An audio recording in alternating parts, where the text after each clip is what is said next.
Hello and welcome to our next lesson on lines and planes. And now we're actually looking at planes. And we are going to be exploring the equation of planes as well as their geometrical interpretation in R cubed. And similar to how we saw with lines in our previous lesson, we are going to see the vector and parametric equation of planes. So plane you've actually heard used before when we were working with vectors. Specifically, you heard of the XY plane or the XZ plane or the um, YZ plane. So now what is a plane in its definition? It is a flat surface that extends infinitely far in all directions. So consider our XY plane, which is also the coordinate grids we started working with. This can go infinitely in the direction of X and Y, both in the positive and negative direction, again, because it extends infinitely in all directions. And now we're actually having worked with R cubed and three-dimensional space, we're going to see planes that are not just those um, planes that are formed by the axes. We can actually have planes anywhere on the R cubed in 3D space. And um, consider this like a slice in the 3D space. So consider the R cubed space as a huge cube that will extend infinitely in every direction. Then if you take a slice of any part of it and you can go vertical, you can go horizontal, any direction, then that slice and that will be a two-dimensional space will be a plane and it is a flat surface. So that's why we use parallelograms. And again, the parallelogram shows that extension in different directions, especially because we're showing it in R cubed, which is our 3D space. So you'll see some diagrams soon, and hopefully that makes more sense. And we use the Greek letter pi, not to be confused with 3.14159. But we use pi to represent planes. And again, the reason for it is because plane, p, and pi, the same sounds. Um, so you'll see pi 1, pi 2 referencing plane 1, plane 2. So now here, let's see some geometrical interpretation of planes. So a plane can be determined using any one of these conditions. And so this also goes to tell us that sometimes you'll be given questions where these values or these criteria are given to you, and you're asked to determine the equation of the plane based on these interpretations. So first consider a line and a point not on the line. So this means that we can see this line here. It is on the plane pi, and I have another point here. And remembering the vector form um, of lines, if I had P0 on the line, that would just be the line itself. But now, given this other point that's not on the line, I can form this plane here and find the equation for it. Another criteria could be if you have two intersecting lines, and these are already pretty much the diagonals of your parallelogram. Consider them that way. And so extending these infinitely will also form the flat surface plane that we're looking for. We can also have three non-collinear points. So again, just they're not parallel, so in three different spaces. So from here, you're pretty much finding direction vectors, and you would pretty much get you could get these two intersecting lines from these points. Because you're forming two, for example, lines going that way and that way. And this will also help us determine a plane. And finally, we can have two parallel and non-coincident lines.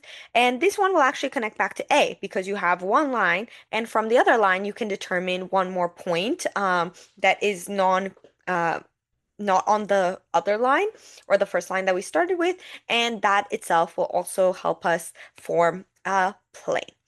And so through this lesson, we're going to see how we can use these criteria to define equations of some planes. So before we do that, I am going to give you an explanation of how we come to the equation of a plane. So given two non-collinear vectors A and B and a point P0, we can determine the vector and parametric equation of a plane pi that's formed by taking the linear combination of these vectors. And remember, linear combination was adding a parameter or scalar multiple of A to a scalar multiple of B, as well as now considering this point P0 in there as well. So for our plane, consider that we're starting at one fixed point, which is P0, and I'll also be making connections to my diagram here as I explain to you. But this is P0, and these are vectors A and B that are non-collinear. So I can pretty much go in any direction of A, or I can go in any direction of B, or a combination of these two. So I could go some A and some B, and then make this connection to be somewhere else based on the linear combination of vectors A and B. And that's precisely how you are finding your or forming your plane. So vectors A and B can be drawn tail to tail, and technically just on their own, A and B can form an infinite number of planes, right? So consider this plane, move it upwards, downwards. It is still formed by A and B, and you can consider this as your two intersecting lines criteria here. However, there is um,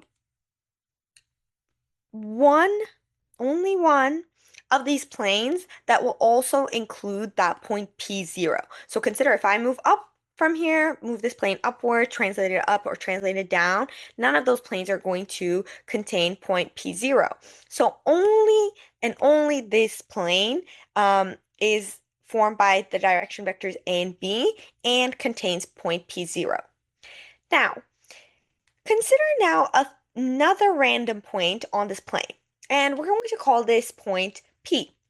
So point P will be just x, y, z, and P0 is x0, y0, z0. And this is, we can also have this from what we learned last lesson. So starting at point P0, I can reach point P, which is any point on the plane, by a linear combination of A and B. So again, moving along A or B a certain amount, and I can eventually reach point P. So then we can say that vector P0 and to P is a linear combination of A and B. And then I can write it as such. P0P as a vector is S times vector A plus T times vector B, and S and T are scalar multiples, so they are in the set of real numbers.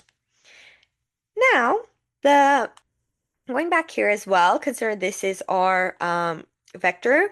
The direct or the position vectors for this vector in itself, or for these 2 points, is given by 0, or sorry, not 0, OP0, so from the origin to point P0, and OP, which is from origin to point P. So we will now label this OP as the general one, as vector R, and OP0, which is a specific position vector because we are given point P0, as R0.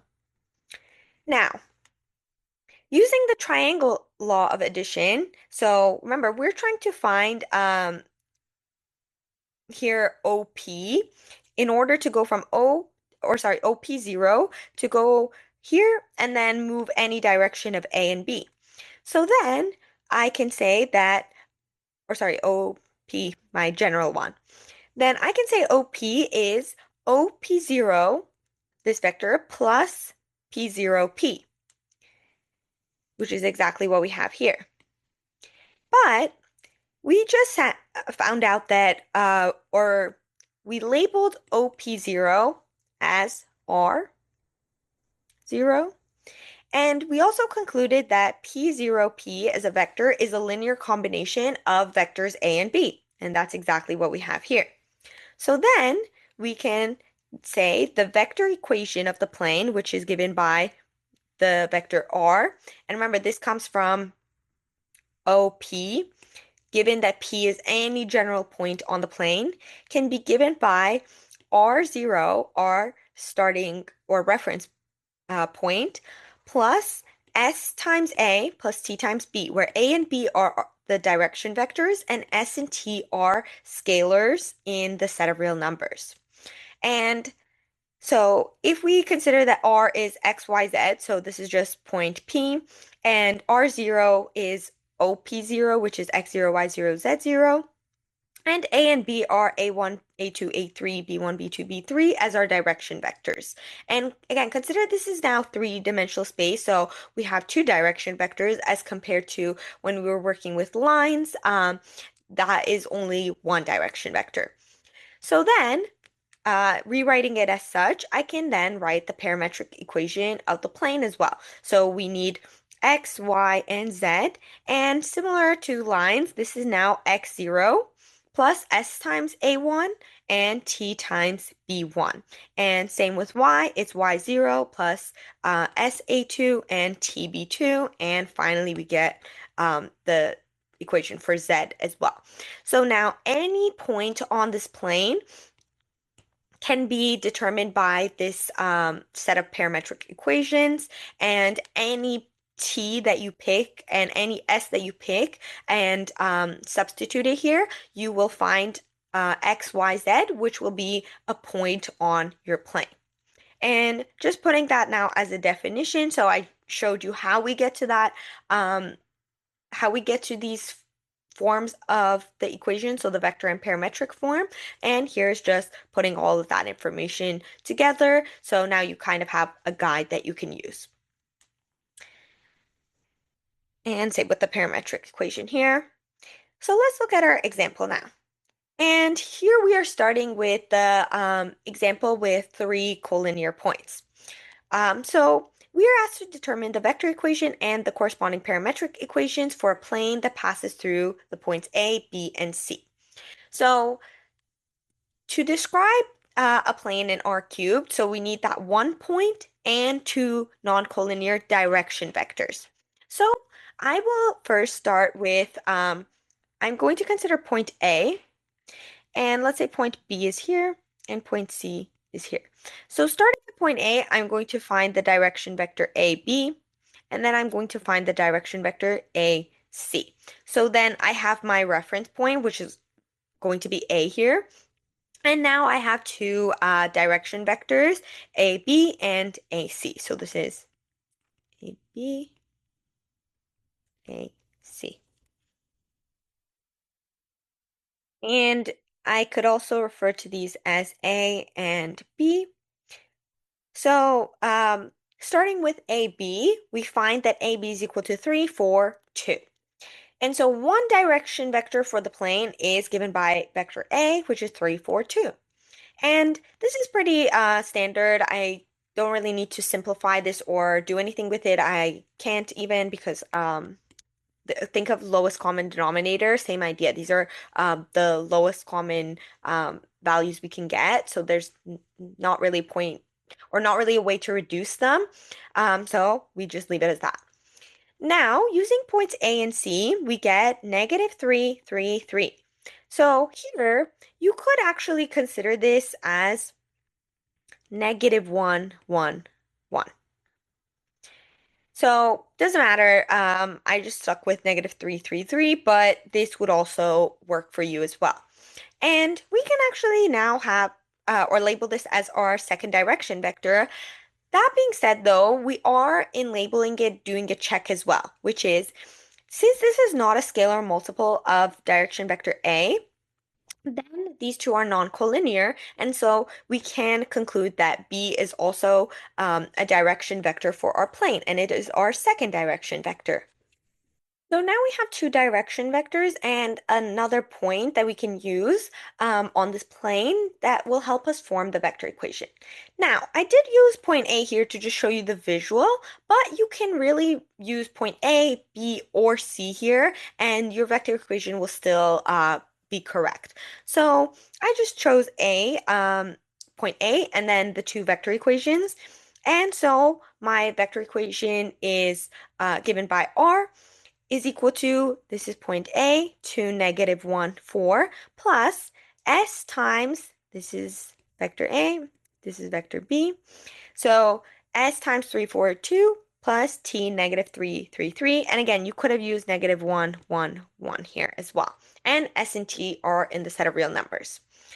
And now my parametric equations are given by x, y, z here, where x is 2 plus s3 or 3s minus 3t, and y is going to be negative 1 plus 4s plus 3t, and z is 4 plus 2s and plus 3t. So you're pretty much finding all the x components in each of these three terms and writing them together. Same with the y components and the z components for the y and z respectively. Now, our next example, we're asked to find if these points are on the plane that we just determined above. And this is similar to the example we saw last class where we determined if points were on a specific line. So same idea. Now, here I'm using the parametric equations. So for point P to be on the line, we need this set of equations to be true. So consider this is the parametric equation of the plane. And here I've just substituted instead of x, y, and z, 8, 0, and 3. Now, this is a set of three equations with two unknowns, so you are actually able to solve this really easily. So first, I add equations 1 and 2, and this gives me 8, and this is because 8 plus 0, equals 1 plus 7s. And one thing I was looking at here as well was this negative 3t plus 3t, which when we add them, they are simplified to 0. And so 8 equals 1 plus 7s means that s is equal to 1. Now I will pick one of the other equations. So because I did 1 and 2 here, I picked equation 3 to work with to determine t. So 3 is equal to 4 plus 2 times 1, because we found 1 here, plus 3t. And so from solving this, we get t is equal to negative 1. And now we have, from here we do have equation 3 is true based on the value of s is 1 and t is negative 1. But we're not fully sure, or we want to do a double check of equation 1 and 2 because we use those to find s. We might have made an error, right? So we want to double check that that value of t works for both x and y as well. So checking x, we get 8, and checking y, we get 0, which is exactly as we expected. So there does exist a parameter s equals to 1 and t is equal to negative 1, such that the point P, 803, satisfies all three parametric equations, and so we can conclude that point P does lie on the plane. Now, for point Q, similar to above, we do the same thing. We set up our parametric equations, and now we're solving for x, y, z, s7, 9, 12. And we want to find if there is a value for the parameters s and t such that this will be true. So here, adding equations 1 and 2, again, because of these two terms, I get s is equal to 15 over 7. Now, substituting this into equation 3, I actually also end up getting a value for t, which is 26 over 21. But here, checking equation 1 and 2, I see that, and I only just had to check equation 1 here. I see that I get 33 over 7 based on the value of s and t. And this is not equal to 7, which is what I wanted. So simply because one equation is not valid, then we can conclude that point Q does not lie on the plane. And I hope this proves to you here why we have to check equations 1 and 2, because sometimes you get those values, but it doesn't work back when you find that value of t. So you can find an s that works, but then the t value will not work for all three of your equations. Now we have a plane pi, which has a vector equation as follows, and we want to find the point of intersection between the plane and the y-axis. So at the y-axis, we know that, and this is similar to what we worked with functions, we know that at the y-axis, x and z are equal to 0. So that we actually have a point, which is p, and it'll be 0 and 0 for a value of n in the set of real numbers, and this is the point where the plane intersects with the y-axis. Now, given my parametric form, I know that z is 0, so from this third equation, I get t is -3. Now, from the first equation, knowing that t is equal to -3, I can solve for s, knowing that x is equal to 0. So 0 is equal to 6 plus s plus 2 times -3. And this actually gives me s is equal to 0. And so n being y, or our y component, is -2 plus 3 times 0, s, and plus 2 times -3, t. This is s, this is t, and this equals to -8. So the point of intersection with the y-axis is point P, which is 0, -8, 0. And similar to this, I suggest you try this on your own. Confirm that the plane intersects with the z-axis at the point 0, 0, 2. And I believe, yes, this is our last example for this lesson. So here we have now the last case for solving equations of a plane. We are given a line, the equation of a line on this plane, as well as a point, and we're asked to use this information. And I'll just go back for a moment. If you remember here, this is case A, where we have a line and a point, possibly not on the line. We do have to check for that, but it will be that case. So we have a point on the plane, and from the line, we also want to find two non-parallel or non-collinear direction vectors in the plane. So from line L, and actually, one moment, I'll pause here. You can do a check here as well that point P is not on this line because it won't satisfy the equation here. Consider the parametric equations of the line. So here we have 2 plus s, 1 minus 2s, and 3 plus 4s. Then to have x is equal to 4, s is 2. Now, if s is 2 here, then we would have y is 1 minus 4, which is -3. But already, -3 is not equal to -2, so then this point is not on this line. So then we are actually able to go through with this. So line L now provides us with a second point, which is 2, 1, 3, that is on the plane, because this line itself is on the plane. And it also gives us one direction vector, which is 1, -2, 4.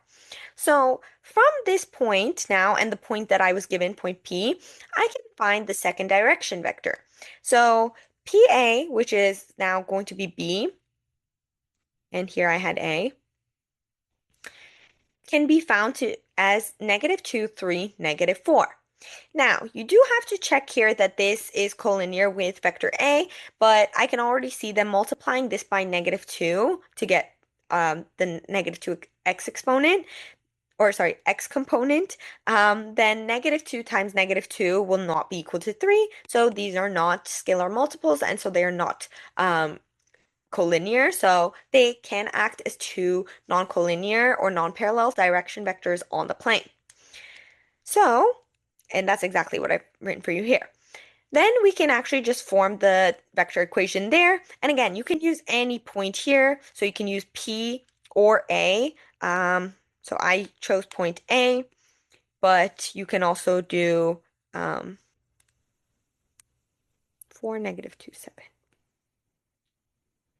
And same thing, you would have this part just with this point exchanged.